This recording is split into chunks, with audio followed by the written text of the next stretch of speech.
பாரம்பரியம் மற்றும் கலாச்சாரம் ஆழமாக வேரூன்றிய இந்தியாவின் கிராமப்புற கிராமத்தில் ஒரு இளம் ஜோடி, ரோஹன் மற்றும் நளினி, தடை செய்யப்பட்ட காதலில் சிக்கிக் கொண்டனர்.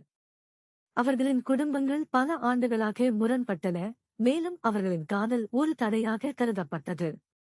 ஆபத்து இருந்தபோதிலும் அவர்கள் ஒருவரையொருவர் ரகசியமாக பார்த்தார்கள், காதல் கடிதங்களையும் திருடப்பட்ட பார்வைகளையும் பரிமாறிக்கொண்டனர். கிராமவாசிகள் அவர்களின் உறவை பற்றி எச்சரிக்கையாக இருந்தனர், மேலும் சொல்லப்படாத அச்சுறுத்தல்களால் சூழல் பதட்டமாக இருந்தது. ரோஹனும் நளினியும் தங்கள் காதல் வலுவானது என்பதை அறிந்திருந்தார்கள், ஆனால் ஆரம்பத்தில் இருந்தே அது அழிந்தது என்பதையும் அவர்கள் அறிந்திருந்தனர். நாட்கள் வாரங்களாக மாற, அந்த தம்பதிகள் மீது கிராம மக்களின் விரோதம் அதிகரித்தது. நளினி உடனான உறவைக் கண்டறிந்த ரோஹனின் குடும்பத்தினர் ஆத்திரமடைந்தனர், உடனடியாக அதை நிறுத்துமாறு அவரை எச்சரித்தனர்.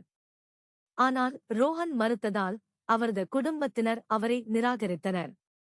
நளினியின் குடும்பத்தினர் கோபமடைந்தனர், அவர்களும் அவளை குடும்பத்திலிருந்து துண்டித்து விடுவதாக மிரட்டினர்.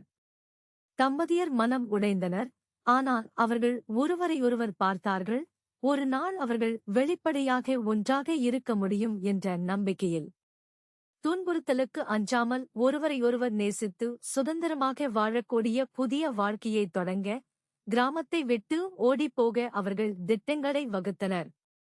ஆனால் விதி வேறு திட்டங்களைக் கொண்டிருந்தது. ஒரு துரதிர்ஷ்டமான இரவில் கோபம் மற்றும் வெறுப்பு ஆகியவற்றால் தூண்டப்பட்ட கிராமவாசிகள் தம்பதிகள் தப்பிக்க முயன்றபோது பதுங்கியிருந்து தாக்கினர். விளைவுகள் பேரழிவை ஏற்படுத்தியது, மேலும் தம்பதியரின் காதல் இறுதியில் அழிக்கப்பட்டது. கடைசியில் தோல்வி அடைந்தது காதல் அல்ல, அதை ஏற்க மறுத்தது சமூகம்.